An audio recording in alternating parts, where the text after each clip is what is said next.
The Deputy President of the Republic of Kenya stands impeached by the National Assembly after 281 MPs voted in support of the notice of impeachment by Mwenge Mutuse. 41 voted no and 1 absent, and there was 1 abstention. This one declined. In total, out of the 349 MPs, only 325 voted in the National Assembly. I know someone might want to ask what happened and what exactly behind it. I want to take a minute because I want to look at those who voted against. There are less. You really want to know who voted against it, who voted against that impeachment. And without much ado, I would want us to just go through that list because there are some very interesting names that I'm seeing there. Innocent Obire voted no. That must be an MP from Kisii. You can tell us from where. Patrick Simiyu abstained from that impeachment. Major Dong, that is Embakasi West, if I'm not, I think it's an Embakasi Central MP, voted no. Gakuya voted no. We also have Babu Owino absent. He decided to sit in the fence to abstain from that bill. And Julius Mawade, Wiper Party, I think this should be also from Embakasi, also voted no. Mwenje, absent. The MPs from Nairobi were so careful on how they were going to vote on this bill, except one, Jalango, who voted yes. So Nairobi MPs tried to either abstain or vote no. And I remember when I did an analysis here, and I said that if you are in Nairobi and you did the Kikuyu vote in 2027, then you must be very careful with such a bill. That's why you are seeing most MPs in Nairobi are not very comfortable. Pamela Njoki, no. Oundo Ojiambo also voted no. Wakili Mwirio, this is Gatanga Member of Parliament from this is from Muranga. So there is an MP from Muranga also voted no. Gadhoni Wamushomba, Gadhunguri, she's been so consistent. One of the most consistent politicians from Mount Kenya also voted no. Then there was George Kiumbiri from Juja, also voted no. Kalasinga Joseph Majimbo abstained. He's a very close ally of the Deputy President. Joshua Kivinda also absent. Onesmus Ngoyoyo, Kajiado West, or Kajiado is an NMP from Kajiado, voted no. Samuel Sakimba Parashina also voted no. This is also a very close Rigathi ally from Kajiado. Then Shege Njuguna Kandara. This is the MP who took over from Alice Wahome. That is also another Muranga Member of Parliament. Yusuf Hassan absent. This is not Kesarane. This is an MP from Kamkunji, if I'm not wrong, around Isili area. This is also another Nairobi Member of Parliament, abstained. So he was also absent. He was absent. Mark Mwenje was absent. Babu Owino was absent. They didn't vote. Kiunji, Peter, Kihungi, Kigumo also voted no. Oscar Sudi was in Parliament but declined to vote. Why? Because in Kapseret constituency, there is Huruma Ward. And that Huruma Ward is, and of course, let me say Kapseret constituency was in Gishu. There is the contentious Eldoret. So he's so keen on antagonizing supporters from that end. Robert Mbui, Kathiani, Wiper, voted no. Joshua Majua was also absent. Jessica Mbalu, I believe this is an MP from Wiper MP, no. Joseph Kamau, no. Then we have Gidua, no. You have Wanjiku Muhia. Also, no. I don't know that this is the Kipiripiri member of parliament, probably. Njeri Maina, one of my best. Two from Kirinyaga Women Rep. No. She's one of the biggest defenders of the deputy president.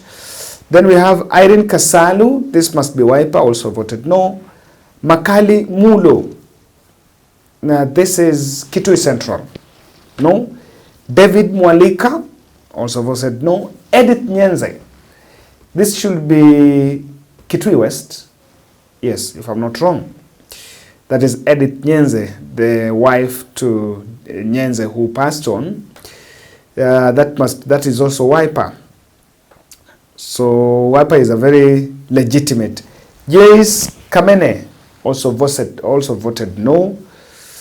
Then we have John Mukunji, Manyata member of parliament, Embu. This is also voted no. David Kangogo, not David Kangogo. We have Mary Wamaua.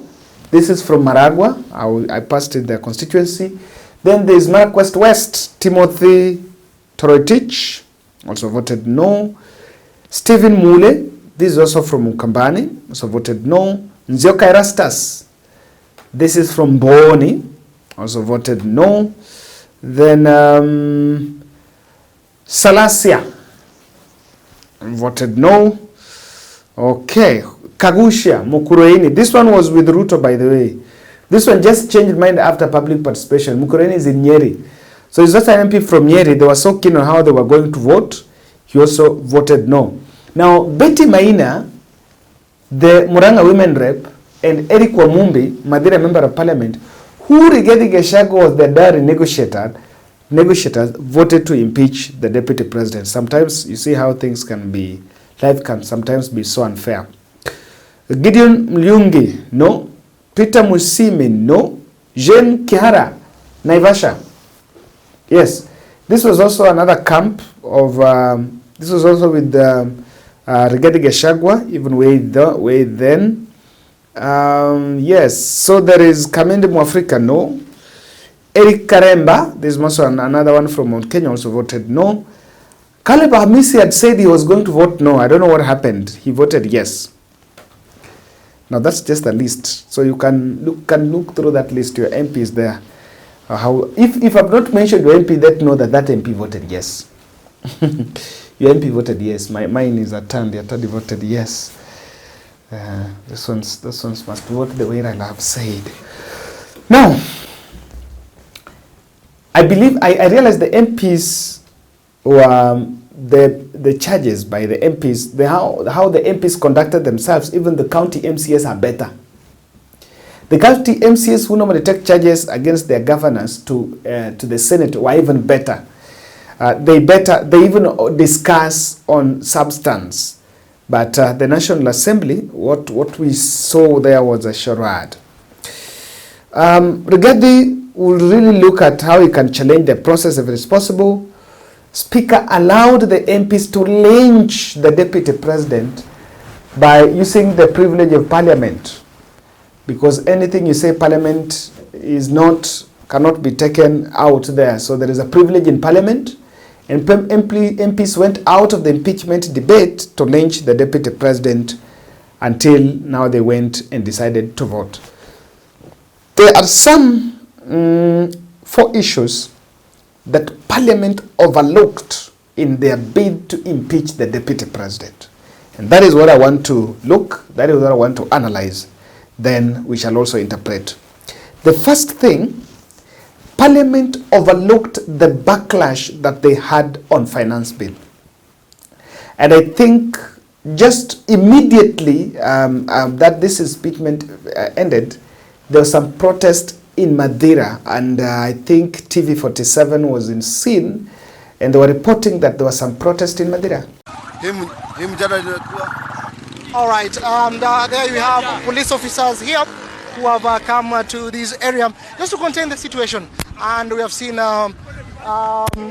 coming to this area just to disperse these young men. All right, they're running away from the police who have just landed to this place because this road was barricaded. I was trying to interview one of them, but with the presence of police, they have just dispersed. Here are the police telling everyone to clear and go home. Just telling everyone to clear and go home. But as the situation escalates and police trying to contain the situation, kakangu, tuanze na jina lako na maoni yako ni yapi kuhusiana na swala hili? Kwa majina yangu ni Manase Kenywa na mji wetu ni hapa Madera, na kulingana na vile watu maoni yao wameona, hawana furaha kulingana na vile hiyo maoni ya wabunge imeenda. Wanaomba ya kuwa kama Rigathi wangeweza kumsikiza ili asitumuliwe kutoka kwa aendelee na kazi, kwa sababu amefanyia kazi serikali kazi mzuri. Tayari haya yametukia. Ukisikiza mjadala na semi za wabunge ambao walikuwa wakijadili swala hili, ungesema nini kuhusiana na matokeo siku ya leo? Mimi kwa maoni yangu na kwa maoni ya Wakenya, watu wa Madera, mimi ningionelea hawana hisia mzuri, hawajafurahia hilo tendo, kwa sababu wangetaka Rigathi Gachagua aendelee na kazi kulingana na vile walimchagua na wakachagua President William Ruto. Wanaonelea si vizuri kulingana na vile walikuwa na kwa maoni yao. Asante kwa muda wako. George, walk with me. Just let me give you paint the picture of what is really happening. Just to show you what is happening. And we have seen the police. Tunafanya kazi, tuko live. Tuko live. Sawa. Indeed, police have attacked our very own Moige William as he was covering the reactions, especially in Karatina, which is in Nyeri County, the home turf of Deputy President Rigathi Gachagua. Quite an unfortunate incident, but our team remains brave and vigilant to be able to bring you up to date with what's happening. But we've seen there have been some... This point to me is very keen, because the members of parliament, the country, what Kenyans, if you listen to that public participation, there was a referendum against the government where the members of the public said whatever is happening in parliament is not a priority. And there was a bit of some backlash. If Rigathi will be able to sustain, and if Rigathi will be able to get back, is able to get a lifeline back to that position, then quite a number of members of parliament will have it rough in 2027. And I'm so sure William Ruto's interest is to become president in 2027. Most of these MPs, just like Rigathi's betrayal, have started with the trust. They're still building this trust. And the moment the Ruto will actually drop them for Rigathi will be something else. The public participation on whether this was pleasing the masses was also disobeyed. There was a big plea from Kenyans across the political divide, and Kenyans outpoured their emotions and their feelings around the impeachment. Only for the distinguished ranking member of parliament from Suba, Millie Odhiambo, to go to parliament and lie that 65% of Kenyans were supporting the impeachment. But I think if the court will be fair to tally what Kenyans really thought about that impeachment, I will not be shocked to realize that that was something different. And Kirinyaga Women Rep raised this even after the impeachment. Thank you so much. This is the Kirinyaga woman representative in Jeremiah. Your colleague was speaking about public participation, saying that it was not sufficient. And this is actually a case that you took up even to Kerugoya on Friday. And some of your colleagues that you've spoken to are saying that when they move to court, they believe that they have sufficient grounds to challenge this impeachment process. They say that there's a multi-bet, the courts and the Senate. What is your opinion regarding the impeachment, and what is the way forward? What I feel today is I'm very disappointed by the 13th Parliament, because it is barely 4 months after the 13th Parliament passed the unpopular finance bill. Our young people came out on the streets. Many of them died. Many of them to date have never been found. But yet once again, the issues they raised when they came out on the streets were unemployment issues. They raised issues on healthcare. They raised issues on wanton corruption. They raised issues on accountability. But again, the 13th Parliament has shown the Kenyan people that it is as tone deaf as it was when it voted for the grossly unpopular finance bill. But what they are interested in is political processes that where they are mobilized to come and ensure that they take or send the deputy president home. And let us be very honest. This process here is flawed. The motion before us was frivolous, it was baseless, it was based on rumors, but members of parliament have shown that once again they do not even care to read, like the public says. They do not care to even know what is in the motion and what the deputy president controverted here today. If anyone was voting based on their conscience or intellect, they would have definitely voted no. But then, once again, we have to also, as citizens, hold ourselves accountable for holding leaders who do not have integrity, leaders who can be swayed by political opinion without thinking about the interest of the Kenyan populace. And so, on the way forward now, what will the side of the deputy president now be planning to do? Because he's insisted that resigning is not an option. He'll stay put, fight till the end. Do you see that end, or maybe this is the beginning of another era and another season now for DP Rigathi Gachagua? Let us see what the deputy president will decide moving forward. But what I can say is that he has already indicated that resignation is not an option because he was voted by the Kenyan people. And the 2010 constitution is loud and clear that the deputy president does not serve at the mercy of the president. This is not the old constitution that we had where a deputy president could be appointed today and tomorrow fired. None of it that MPs could hear. And I think this points to the essence of public participation. I would want to ask you, our viewers, why do we waste money then going to do public participation? Or even the crafters of the 2010 Constitution, in that impeachment process, they decided to make it, to ensure that Parliament, I believe why there was public participation, is to ensure that not Parliament is left with the exclusive say on impeachment.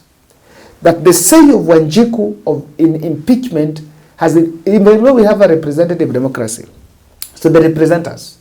But those who envisioned public participation, it's a form of street referendum on such a bill. But it was not taken care of. And in fact, the public participation on this impeachment was just a mere formality. And not so much was taken care of. In fact, I think we analyzed that some MPs, if not majority of them, skipped those public participation. Only a few attended the public participation. But most of these MPs, in Nyanza, I think few MPs, if the MPs who attended public participation, in my constituency of Alega Osonga, there was no public participation anyway. There was just a press briefing around the Hindi Gardens, people who know Siaya, that was just made by some few Jodongaich there, and then the story ended. There was no public participation.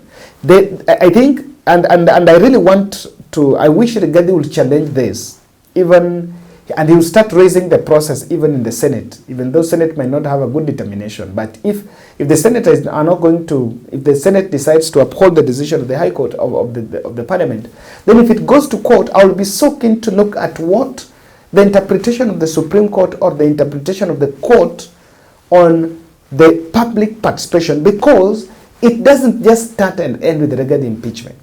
There have been outright abuse of that aspect. So I don't want to belabor that more, but if you look at it, you will actually realize that the public participation on this bill, on whatever Kenyan said, was not really taken care of.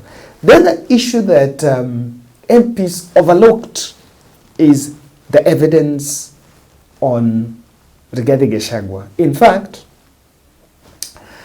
Immediately I listened to the MPs. When I was listening to the MPs, you could tell that they had made up their decision and there was no need of Rigathi Gachagua even going to that house, because they had,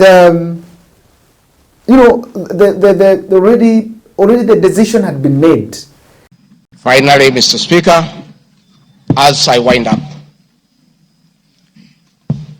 I want to appeal to this Honorable House to consider the allegations against me by the mover of the motion, weigh it against the attached evidence, weigh it against my defense and the attachments and the videos that I've played in this house. And exercise your mind and exercise your discretion. Search your conscience and decide if Rigathi Gachagua is guilty of any of those allegations or is undergoing a political process. If you are so persuaded and you search your conscience without any intimidation or coercion or inducement, and you think is the right thing to do, please go ahead and do so. If you search your conscience and listen to the issues that have been adduced here, and you find that there are no grounds to impeach the Deputy President of the Republic of Kenya, please make the right decision. But as you do so, many members who are in this house remember what President William Ruto as Deputy President went through. And most of us stood with him. Rigathi Gachagua underwent 4 years of persecution. Others were persecuted. But we took a firm stand because we believed we were doing the right thing.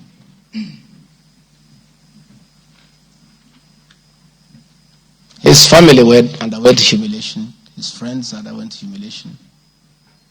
He was a wanted man. And on Inauguration Day, he pronounced himself that freedom is here. Again, under the new administration, the same Rigathi Gachagua, who underwent humiliation and persecution, finds himself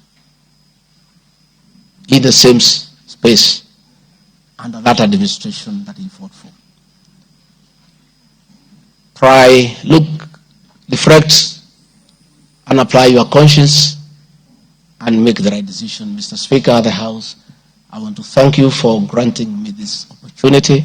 And what they were just doing, even in fact in terms of those speeches they were making, it was just a formality. I don't know how or why Rigathi even appeared there. He had given his defense before. They can't have already knew about it. Probably there was a feeling that when he goes there and he speaks to the MPs there, then there are some few that will change their mind. But as I listened to Njeri Maina is saying that by the time, I think that was Gadono Mshomba is saying, the time the Deputy President was talking, some of those MPs were just walking out, fidgeting, even trying to, shouting. They were just behaving like nursery school kids. I'm not saying nursery school kids are bad behavior, but I'm just saying they were just behaving like kids. I think that's the point I'm trying to drive. So, to that extent, they overlooked. And if you look at what Mwingi Mutuse presented, there was no evidence. It was one loaded allegation after the other. And then members of parliament also emerged from all corners with all manner of statements. I remember this Wanjala coming up with, Rigathi was fired as a DO in 1997. There are all manner of claims. The one from Subai saying, Rigathi went, Ruto was visiting Ledeto Gola's home, and Rigathi told him, atoke hapo, watu wakumpea kura. I'm like, some few things that those MPs were saying, like, kwani hawa watu wanafikiria aje? And that parliament doesn't have the dignity they claim to have. The other issue, interestingly, Parliament did not take cognizance that Rigathi charges mirrors William Ruto. Rigathi is, if you look at Rigathi in the mirror, you can see Ruto. Some of those charges, some of those accusations leveled against Rigathi Gachagua are things that even William Ruto was doing. So, and I like when Rigathi Gachagua even opened up and said, or this video clip, why, look at how William Ruto, look at things that William Ruto said about Uhuru Kenyatta, when about Kinoti. I would like you to play the next video. We have the most incompetent Inspector General of Police, I think, in the world. The most incompetent in the whole world. His incompetence may not necessarily play out when things are working, but when things get to a head and you need some decisions to be made, I can tell you for sure, the gentleman we have as an IG cannot make any decision. Nataka tumwambie ule mtu wa sinema mingi anaitwa nani ule mtu? Ule sijui anaitwa DCI, ule anaitwa nini? Ule mtu anaitwa Kinoti. Awache ujinga. Huyo bwana Kinoti awache ujinga. Sio kama tunaelewana. Huyo Kinoti hakuna kitu amefanya kwa hii Kenya ya kisiasa. Yeye ni mtu ya sinema. Anaendesha makesi kwa magazeti. Anatuandikia barua, sijui barua ya kilomita ngapi. Mr. Kinoti, please save your time. Stop writing to us long letters. Leave matters of elections to IEBC. You have no business in IEBC. You have failed as DCI. We don't want you to fail our elections. Tunaelewana? Huyo bwana Kinoti awache hiyo ujinga yake anaendesha pale, kwa sababu anatukasirisha. Huyo bwana Kinoti tunataka tumwambie awachane na watu wa IEBC wafanye hii uchaguzi. Alipatiwa kazi ya kufanya criminal investigation. He has never done anything. Ile kesi yote anafanya kesi kwa magazeti. Akiambiwa apeleke evidence kule kotini ameshindwa. So bwana Kinoti, wacha sinema. You have failed and wait for August so that you can. Honorable members, that was President William Ruto as Deputy President, criticizing IG Mutiabai, DCI Kinoti. That Gachagua has learned his job from his boss, that public officers must be called to order when they fell short of expectation. And I never saw anybody bring William Ruto here for impeachment or criticizing the IG or the DCI. This is a very unfair allegation. Mr. Speaker, it is also reported by media that the IMF has already warned about impending unrest during the people's dissatisfaction with the 2023 and 24 finance bill. Many of you will recall, Mr. Speaker, after the September 11th terrorist attack in the U.S., the U.S. intelligence agencies were massively criticized, and an inquiry was even opened to investigate why their intelligence agency was not able to detect and thwart the attack. All we are saying is that our National Intelligence Service is accountable to the people of Kenya for its performance. When he was the deputy president, and tell me how ODM party, who are by that time, and I'm saying ODM party because ODM by that party were on the other side of Uhuru Kenyatta, and they was leading the onslaught against the DP. It is not really true that that number can be marshaled. Remember 44, that means, and 10, you know, the other time there were 291 that had signed the petition, so they got 281, and 44, so some decided not even to appear in Parliament. Some did not sign and they decided not even to appear in Parliament. Now, there are some things that Rigathi can see from what transpired in Parliament. The case just needs a fair hearing for him to survive. The impeachment motion cannot survive on merit. It can only survive in state intimidation. It can only survive in bribery. It can only survive in emotional charade. And it can only survive in a bid to profile individuals and political expediency. But on the merit, on the legal merit of the case, it can't survive. So I think Rigathi should not, I've seen Abendasi saying he should resign and go and, I don't know, do what to the president. Time for resigning, Shapita.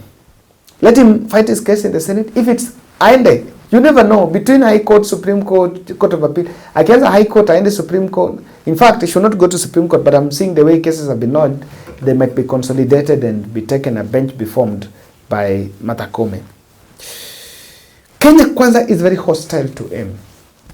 The DP, Kenya Kwanza is very hostile. I'm even wondering, even if you survive, how you will meet those fellows in the Senate, how you will, have Ruto there. It's a very big, it's very difficult. Rigathi must look for political allies beyond Mount Kenya. That's one of the lesson from it. If you look at the supporters he's got, if he had supporters outside Mount Kenya, it would really be a notch higher. And I think, clearly, Ruto is also determined to infiltrate the Senate. So even as they try to look at it. But one hope is there. The courts don't rely on vulgar, vindictive hearsay and slave mantra, the slave mantra shenanigans like they have exhibited in Parliament. Gachagua has shown exemplary restraint and wisdom in the face of brutal Sodom and Gomorrah attacks. Someone on Gomorrah-like attacks on the Bob justice in the floor of the House. And I think the MPs were just excited to write a history that for the first time they've impeached a deputy president. In real sense, it's just excitement. But my biggest disappointment is the ODM party. But anyway, it's about the politics of revenge. Let's meet tomorrow.